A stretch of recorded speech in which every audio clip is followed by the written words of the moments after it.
Hello दोस्तों, virtual channel में आपका स्वागत है। आईबीपीएस पीओ में जो बच्चे प्रोविजनली जो सेलेक्ट हो चुके हैं या जो सीआरपी 8th की जो रिजर्व लिस्ट आई है उसमें जो बच्चे उनकी कंटिन्यूसली क्वारी आ रही है कि अभी जो रिसेंट डिफरेंट बैंक से हम ज्वाइन करेंगे तो हमारी सैलरी क्या होगी, पक्ष क्या होगी, फाइनेंशियल पैकेज क्या होगा।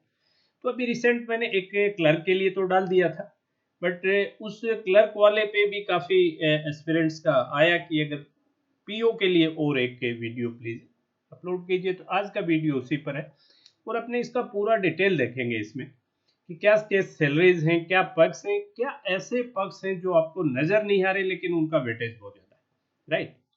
तो फर्स्ट ऑफ ऑल अपने सेशन शुरू करें उससे पहले मैं एक चीज जरूर आपसे कहना चाहूंगा कि हर चीज पैसे से मत तोलिए। आप अपनी प्रायोरिटीज देखिए कि आपकी प्रायोरिटीज क्या है। अगर आपको कोई बैंक मिला है और बैंक में पोस्टिंग भी आपके अकॉर्डिंगली जहां आप चाह रहे थे ऑलमोस्ट मोर और लेस वहां होगी, हालांकि ट्रांसफरेबल जॉब है, कोई जरूरी तो नहीं आप वहीं रहे। इवन क्लर्क में तो थोड़ा कम है ट्रांसफर, यहाँ तो बहुत ट्रांसफर है, हर 2-3 साल बाद आपको ट्रांसफर होना ही होना।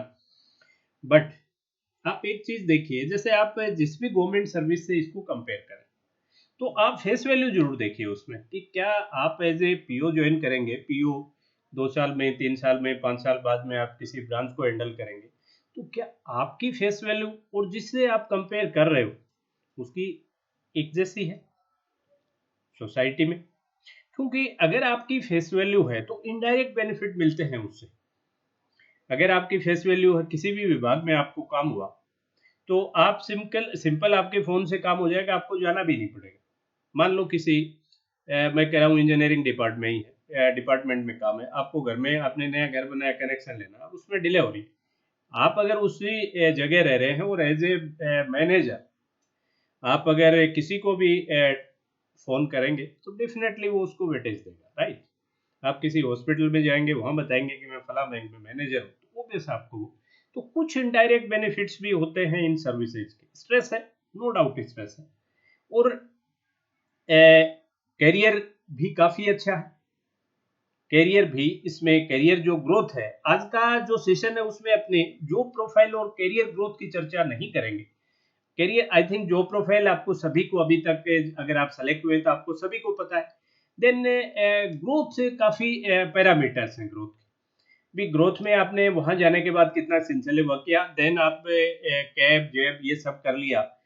करियर वाइज तो ग्रोथ में तो कहीं प्रॉब्लम नहीं है। मतलब मैं नहीं मानता कि अगर कोई सिंसियर बच्चा है तो वो डीजीएम से नीचा तो नहीं, एटलीस्ट डीजीएम तक तो वो डेफिनेटली जाएगा, राइट। तो करियर वाइज तो आपको कहीं चिंता करने की जरूरत ही नहीं है। दूसरे जो भी सेक्टर्स है जिनसे आप अपने आप को कंपेयर कर रहे हैं, करियर आपका ज्यादा, करियर की जो ग्रोथ है वो बेटर है। स्ट्रेस है वो एक अलग इशू है। तो आज ये जो सेशन रहेगा अपना वो मेनली रहेगा आपकी फैसिलिटीज में और आपके ये जो जो भी आपके पर्क्स डायरेक्ट इन है, जैसे आपको इन एंड सैलरी क्या मिलेगी, पर्क्स जो ईयरली पर्क्स क्या मिलते हैं, और एक जो इनडायरेक्ट बेनिफिट्स हैं फाइनेंशियल फाइनेंशियल वो अपने देखेंगे। और करियर के लिए आप आई थिंक चिंतित मत होइए, करियर ग्रोथ आपकी अच्छी खासी है। भी बहुत बच्चे तो आप में से ऐसे होंगे जो पीओ स्केल 1 में सेलेक्ट हुए हैं और उनका अगर आउटस्टैंडिंग इस 2 साल का जो प्रोबेशन उन्होंने क्लियर किया बहुत अच्छा रहा, तो 2 साल के बाद ही वो स्केल 1 में चले 2 में चले जाएंगे, राइट। होंगे कम वो, बट होंगे वो भी, राइट। और सेकंड उसके बाद जो बात तो आप ओबियस है, आप कैब और जैब भी कर लोगे, और नहीं भी करोगे तो भी इंटरनल एग्जाम्स जो भी आपकी होंगी उन इंटरनल एग्जाम्स में आप अपीयर होइए, और उन एग्जाम्स में आप अगर अच्छा परफॉर्म करेंगे तो बहुत जल्दी जल्दी इसमें कोई ऐसे भी एग्जाम्पल्स हैं जिसमें मतलब बहुत जल्दी एजीएम लेवल तक लोग चले गए, राइट। तो कैरियर के लिए तो आप चिंता कीजिए मत, आप दूसरी चीजों को ही कंपेयर कीजिए। कैरियर आपका बेटर है, वो आपके लिए एज। चलिए सबसे पहले अगर मैं देखूं बेसिक पे, इस वक्त जो है अभी जो पे सेटलमेंट का चल रहा है वो एक अलग इशू है। उसमें आप जो भी अभी आपको नजर आए उसमें एटलीस्ट आप 10 to 15% और जोड़ लीजिए, उतना आपको मिल जाएगा, क्योंकि ये तो 2017 से लगना है। तो इसमें देखिए बेसिक पे क्या है, 23,700 अभी बेसिक है। डीए अभी जो चल रहा है, मिल रहा है वो 75.9 है, लेकिन आई थिंक शायद 4% के आसपास इस क्वार्टर के लिए डीए हो चुका है डिक्लेयर, लेकिन मिला नहीं है। तो आप इसको 75.9 की बजाय आप इसको अपनी कैलकुलेशन के लिए 80% भी ले सकते हैं, राइट। स्पेशल पे है एक 7.75% और बेसिक, ये जो बेसिक है इसी का, ये एक्चुअली ये जो पे सेटलमेंट आपका नहीं हो पाया है, बहुत लंबा टाइम निकल गया है, इस तरह से ये इंटरिम रिलीफ टाइप है, राइट। तो ये 7.75% ऑफ बेसिक है और इस पे भी डीए है। जो भी डीए की रेट, डीए आपका क्वार्टरली चेंज होता है, हर क्वार्टर में रिवाइज होता है एज पर जो भी डीएनएस, महंगाई जितनी बड़ी उसके पैरामीटर हैं सर्टेन, जो आपके मटेरियल का इंडेक्स है, लेबर का इंडेक्स है, उन सबको कंसीडर करके और फिर ओवरऑल देखते हैं कि महंगाई कितनी बड़ी, उसके अकॉर्डिंग उस क्वार्टर का चेंज होता है, क्वार्टरली है, राइट। तो जैसे गवर्नमेंट सर्विसेज में आप देखोगे तो वहाँ क्वार्टरली नहीं, वहाँ हाफ ईयरली है, यहाँ बैंक्स में क्वार्टरली डीए बढ़ता है। तो ये जो स्पेशल पे है ये भी पार्ट ऑफ बेसिक है, इस पे भी डीए उतना ही जितना उस पे मिलता है, तो ये भी जुड़ गए। देन एक है हाउस रेंट अलाउंस। तो अगर आप हाउस रेंट अलाउंस को थोड़ा मैं एलिब्रेट करूं, हाउस रेंट अलाउंस आपका मिनिमम जो हाउस रेंट अलाउंस है वो है 7%, फिर 8%, और जो ए क्लास सिटीज में 9%। ये रूरल का हो गया, और ये बी क्लास सिटीज का हो गया, और ये ए क्लास का हो गया, राइट। तो ये मिलेगा किनको? जिन्होंने लीज अकोमोडेशन नहीं ले रखी। लीज अकोमोडेशन का आपने अलग आगे देखेंगे, वो बहुत बड़ा बेनिफिट है। बट आप अगर लीज अकोमोडेशन आपने ली है तो फिर ये एचआरए नहीं मिलेगा, राइट। लेकिन कई बार क्या होता है कि जैसे इनिशियली आप देखें तो आपकी 2 महीने के लिए आपको किसी एक ब्रांच के साथ अटैच कर दिया, फिर आपको 2 महीने के लिए किसी दूसरे शहर की दूसरी ब्रांच के साथ अटैच कर दिया।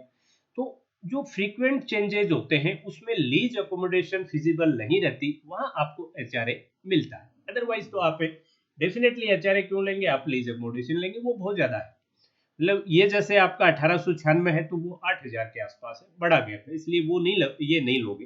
बट इनिशियली आपके जो फ्रीक्वेंट चेंजेस हैं उसमें यही अप्लीकेबल रहेगा, ये फिजिबल रहेगा। आप 2 महीने के लिए गए कहाँ, किसी स्टेशन पे गए तो आप कोई हाउस सर्च करेंगे, उससे फिर एग्रीमेंट करेंगे और लीज बनाएंगे, इतना कुछ आप नहीं करेंगे, राइट। तो ये है एचआरए, ये वेरिएबल है। मैंने इसको एक एवरेज पकड़ लिया 8%, ये 7, 8 और 9 तीन कैटेगरीज इसमें बना रखी। एक सिटी कंपनसेटरी अलाउंस है। तो सिटी कंपनसेटरी अलाउंस है, ये 3%, 4% और जीरो भी है। ये शहर नहीं और रूरल में ये जीरो हो जाता है, 3%, 4% और जीरो भी। रूरल में ये जीरो है। तो यहां मैंने एक एवरेज इसका 3% पकड़ लिया। जो शहर, जो बड़े शहर हैं उनमें सभी में ये 4%। ये भी सब किसके होंगे? बेसिक के। जैसे ये 23,700 का 3% निकालोगे तो 711, ये 3% ऑफ बेसिक पे, बेसिक पे का है। बट इसमें ये जो स्पेशल पे भी पार्ट ऑफ बेसिक है, बट ये इसमें ये नहीं ऐड होगा। बेनिफिट्स जो भी हैं या डिडक्शन जो भी हैं उसमें ये बेसिक आपकी कंसीडर नहीं की जाएगी। जहां बेसिक पे डिडक्शन होंगे वहां भी ये स्पेशल पे कंसीडर नहीं होगी, और यहाँ भी नहीं होगी, राइट। तो ये ग्रोस जैसे आप देखें तो ग्रोस सैलरी 47,526 आई। अब अपने डिडक्शंस देखें तो पहला है जो न्यू पेंशन स्कीम है आपकी, उसमें 10% ऑफ बेसिक प्लस डीए। तो यहाँ बेसिक और डीए सिर्फ यही ऐड होगा, ये जो स्पेशल पे और डीए है ये डिडक्शन में ऐड नहीं होगा। तो ये आप देख रहे हैं 23, 7, 40, 41,000 कुछ और वैसे 4168, 10% ये जितना एनपीएस ये आपका कटा, और इतना ही सम, इक्वल सम बैंक जो भी आपका होगा वो भी आपके अकाउंट में डिपॉजिट करवाएगा और फिर इस पे इंटरेस्ट लगेगा। आई थिंक इसमें 50% तक की अमाउंट ये इक्विटी वगैरह में लगा सकते हैं, और 50% का एक फिक्स जो भी जैसे आजकल शायद 8.6% रेट ऑफ इंटरेस्ट चल रही है, अच्छी रेट ऑफ इंटरेस्ट होती है इसमें, उस पे चलता रहेगा। बाकी मार्केट में इसका इन्वेस्टमेंट हो जाता है। एक राइडर है, आई थिंक 50% मैक्सिमम आप मार्केट में इसको लगा सकते हैं। फिर जो भी आपका इक्विटी के अकॉर्डिंग बेनिफिट हुआ वो आपके सब में जुड़ता रहता है। तो एक तरह से आप देखें तो जो 4168 बैंक ने आपके अकाउंट में जमा करवाया वो भी एक पार्ट ऑफ सैलरी है, वो फाइनेंशियल है आपका, हेल्प है, एड है, राइट। तो जो ये 47, 47.5 जो नजर आ रहा है वो 51,52,52 है, भाई ये भी तो वो जमा करवा ही रहे हैं, राइट। देन डिडक्शन में एक यूनियन की फीस है, ये 100 से लेके 150 के बीच में है। कुछ बैंक्स में ये 100 रुपए भी है, कहीं ये 150 रुपए भी है। मैंने इसको 150 पकड़ लिया। एक प्रोफेशनल टैक्स के नाम से ये सभी में स्टैंडर्ड है 200 रुपए। इनकम टैक्स तो जहां भी एज एप्लीकेबल, जैसे जैसे आपका वो बढ़ता जाएगा, जिस तरह से आपके क्या इन्वेस्टमेंट है और उनके अकॉर्डिंग, तो वो तो किसी भी सर्विस में आप जाएंगे वो तो लगेगा ही लगेगा।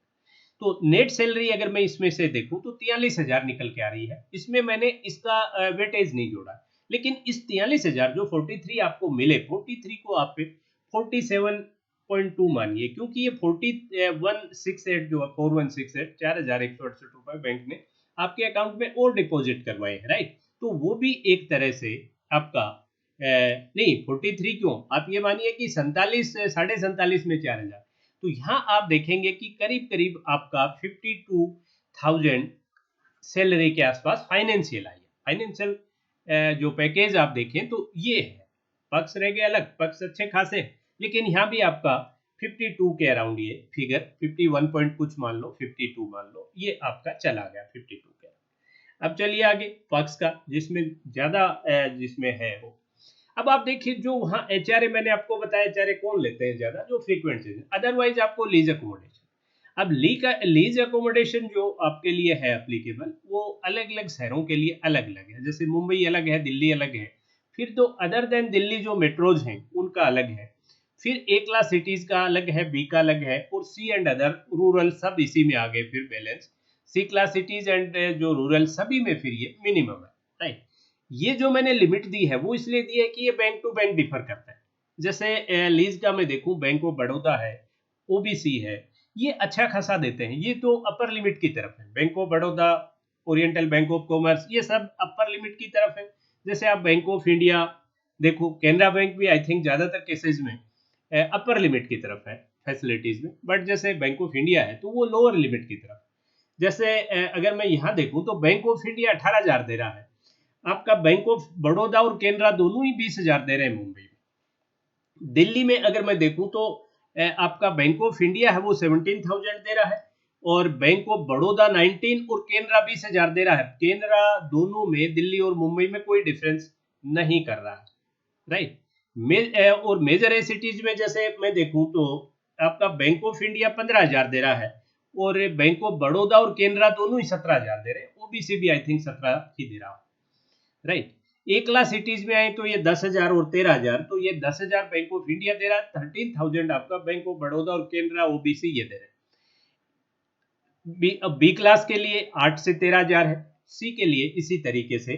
भाई जैसे मिनिमम का अगर मैं देखूं तो बैंक ऑफ इंडिया का 6,000 है, और आपका बैंक ऑफ बड़ौदा का 7.5 है, और केनरा बैंक का 6.5 है। इसी तरीके से 6 से लेके ये 8,000 तक वेरी करते जाते हैं। आई थिंक ये स्टेट बैंक ऑफ इंडिया में शायद मिनिमम 8,000 है, बट यहाँ अगर आप देखेंगे तो 6,000, कोई आपको 6,000 देगा, कोई 6.5, कहीं 7, कहीं 7.5। ये एक रेंज है 6 से 4 से 7.5, ये this will differ bank to bank, right. तो ये आपके होगी लीज अकोमोडेशन, और ये डिपेंड आपके किस पे किए कि आप कहाँ पोस्टेड है, राइट। तो मैं अगर मिनिमम भी पकड़ूं यहां से, जैसे मैंने 7,000 लिया, पिछला आपका 52 था, 52 में से मान लो 2,000 रुपए आपके एचआरए के वापिस में निकाल दूं तो 50,000 बचा। 50 में अगर ये मैं 7 और जोड़ दूं, एवरेज मैं तो मिनिमम वाला ले रहा हूं, मैं तो मुंबई का ले ही नहीं रहा या दिल्ली का नहीं ले रहा। अगर आपको मान लो किसी सेमी अर्बन एरिया में ही कहीं पोस्टिंग मिली है, तो भी आपके 57 के यहाँ हो चुका, राइट। इसके बाद आप देखिए ये मिनिमम है, और इसमें अगर आप ऊपर की तरफ जाएंगे तो 12-13,000 और बढ़ जाएंगे। ये 57 है, ये 70 बन जाएगा फिर जैसे जैसे आप ऊपर जाएंगे, राइट। अब पेट्रोल एक्सपेंसेज है, ये भी डिपेंड करता है बैंक टू बैंक, बट वो डिफर नहीं करता। और साथ ही फोर व्हीलर और टू व्हीलर, लेकिन बहुत बैंक हैं जो फोर व्हीलर और टू व्हीलर पे आपका डिफ्रेंशिएट आपको नहीं करते हैं, एक जितना ही देते हैं, फोर व्हीलर हो आपके पास या टू व्हीलर। कुछ बैंक्स इसमें डिफर करते हैं थोड़ा थोड़ा, ये मैं आपको अभी बता देता हूँ। बट एक चीज जरूर ध्यान रखिएगा कि ये आपके नाम कोई कोई व्हीकल होना चाहिए, ऐसे नहीं मिलेगा। आपको अपनी आरसी वहाँ उसकी कॉपी डिपॉजिट करवानी पड़ेगी कि मेरे नाम से फला व्हीकल है, ये जरूर हो, राइट। तो ये कंपल्सन है। पेट्रोल का अगर ए क्लास, ये भी सिटी टू सिटी आपका डिफर करेगा, बैंक टू बैंक करेगा। जैसे ए क्लास सिटीज का ही मैं देखूं तो जो आपके ये 50 लीटर किस में है? बैंक ऑफ बड़ौदा, ओबीसी, इनमें 50 की तरफ है। अगर आप बैंक ऑफ इंडिया में आओ तो ये 45 की तरफ आ गया, और ये इसी तरीके से ये 45 और 40, 40 और 35 आ गया। सेमी अर्बन और रूरल है जो ये एरियाज हैं, इनमें सभी का 35 लीटर है, राइट। अब आप को एक बैंक ऑफ बड़ौदा और केनरा बैंक जैसे फोर व्हीलर और टू व्हीलर, ये जैसे कुछ बैंक्स में सेम है ये लिमिट, ये जो मैंने बताई है, जैसे मिनिमम 35 लीटर है। आपके पास टू व्हीलर है तो भी जैसे बैंक ऑफ बड़ौदा में आप जाएंगे, केनरा में जाएंगे, या आप ओबीसी में जाएंगे, इन सब में क्या है, फोर व्हीलर और टू व्हीलर को डिफ्रेंशिएट नहीं किया गया। लेकिन कुछ बैंक जैसे बैंक ऑफ इंडिया ही है, बैंक ऑफ इंडिया में करीब करीब 10 लीटर्स का डिडक्शन है इसमें टू व्हीलर के लिए। जैसे यहाँ 45 लीटर मिल रहा था तो टू व्हीलर के लिए आपको 35 लीटर मिलेगा, लेकिन ये सब में नहीं है। अच्छे जो बैंक है उनमें ये एक ही लिमिट है। तो आप यहाँ से भी देखें, अगर मैं एवरेज 40 लीटर भी यहाँ पकड़ता हूँ तो 40 का आप ये 75 के रेट से भी मैं देखूँ तो कितना आ गया, 3,000 रुपये मेरा यहाँ से भी एक फाइनेंशियल इम्प्लीकेशन जुड़ा। तो ये आप देखिए, और ज्यादा से ज्यादा 50 है तो आप क्या करेंगे, 50 वाली साइड अगर देखेंगे तो कितना हो जाएगा, या यहाँ मैं 35 ही जोड़ लेता हूँ तो 35 का कितना हो गया 75 के हिसाब से, साढ़े बाईस, मतलब करीब करीब 2700 2800 मान लो। तो ये जो 57,000 वाला फिगर था ये 60 के आसपास आ गया, और ये 70 वाला था ये आप देखोगे तो ये 74 के आसपास यहाँ आ गया। यहाँ तक आते आते आपका पैकेज फाइनेंशियल 60,000 से 74,000 के बीच में आ गया। अब आप चलिए, यहाँ आपका 60 के और 74 के था, अब यहाँ क्या पोजीशन बनी, मेडिकल अलाउंस है ये पर ईयर है 8,000 रुपये, तो 12 छिक्का करीब करीब मैं देखता हूँ 666 रुपये पर मंथ के आसपास ये हुआ। न्यूज़पेपर है ये बैंक टू बैंक डिफर कर रहा है, 200 से 3, तो कोई 200 दे रहा है, कोई 250, कोई 300, इस तरीके से ये डिफर हो रहे हैं। इंटरटेनमेंट के नाम से भी 350 400 बड़ा इशू नहीं है इसलिए।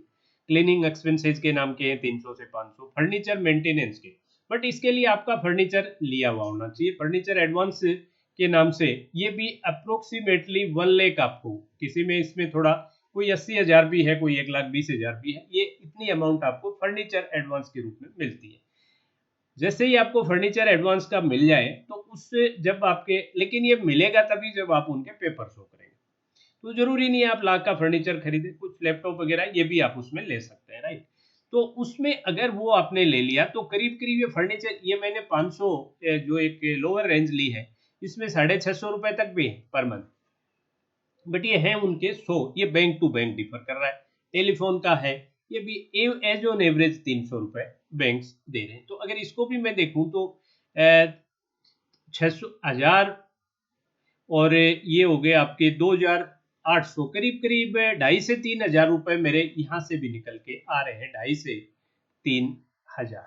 तो यहाँ मैं देखूं तो 2,500 से 3,000, तो ये करीब करीब 62.5 हो गया, और ये 77 के आसपास 62 63, हालांकि तो दोनों में ही एक जैसे ही जुड़ेंगे, चलिए कोई बात नहीं। ये 62 63 से लेके 77,000 के आसपास का आपका ये जैसे यहाँ फाइनेंशियल पैकेज है।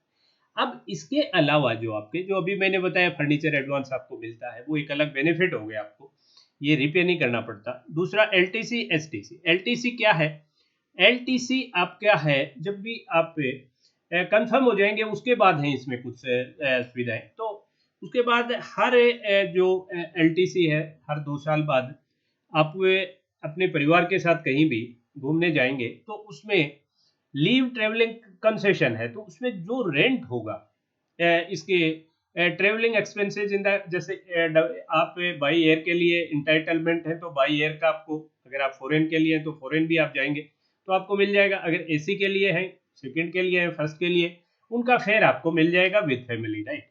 एक एचटीसी है, ये होम ट्रेवलिंग कंसेशन, तो ये आई थिंक एवरी ईयर है, हर साल, 1 साल के बाद अगर आप कहीं, जैसे आप मुंबई रह रहे हैं और आपका होम एड्रेस जयपुर का है, तो मुंबई से जयपुर आने और जाने का जो ट्रेवलिंग जो टिकट फेयर होगा, फेयर जो होगा, वो फेयर आपको मिल जाएगा। इसको बोलते हैं HTC, home travelling concession, right. तो ये भी एक ओबियस है, एक प्लस से आपके लिए एज रही। फर्नीचर का एडवांस मिला लाख रुपए के आसपास, वो भी आपके पास एज रही।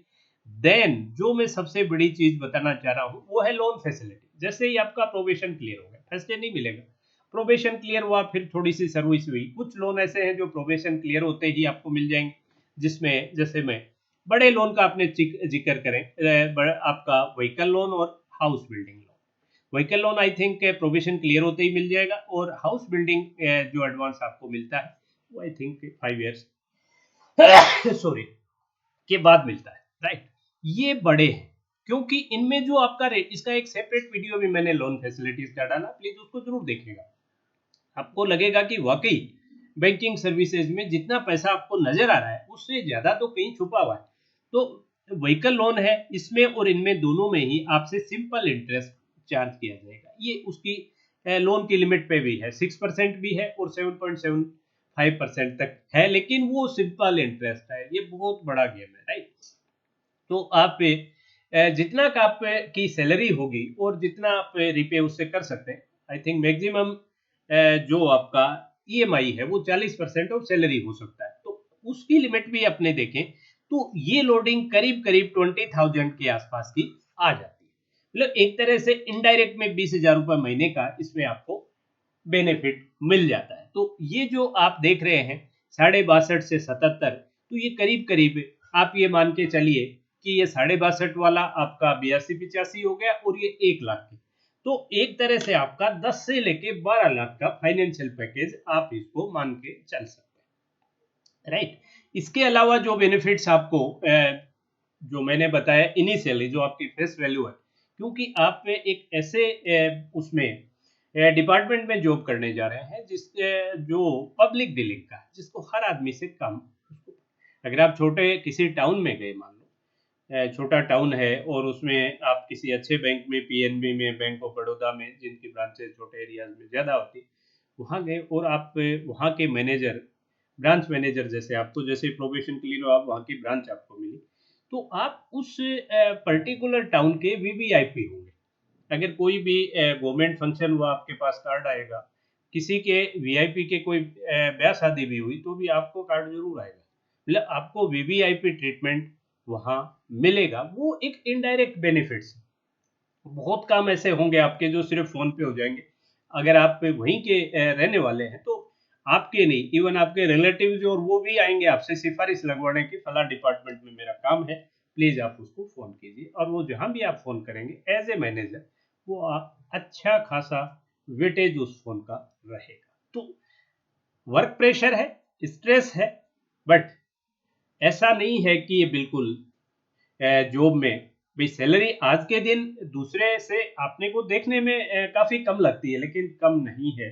अगर आप डायरेक्ट इनडायरेक्ट बेनिफिट जोड़े तो उनसे ज्यादा नहीं है, तो उनसे कम भी नहीं है, और फेस वैल्यू भी आपकी कम नहीं है, राइट। और अगर जैसे ही ये पे सेटलमेंट है तो कुछ और भी आप ये मान के चलिए कि जो भी अपने 50,000 के आसपास जोड़ा, तो उसमें 5,000 7,000 और आप जोड़ लीजिए, वो भी आपको मिलना ही मिलना है, कितना डिले करेंगे, राइट।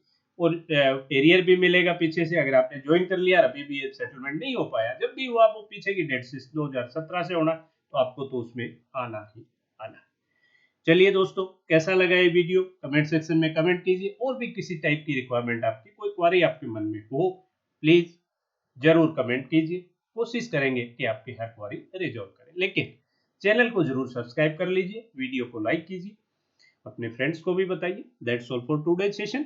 Have a great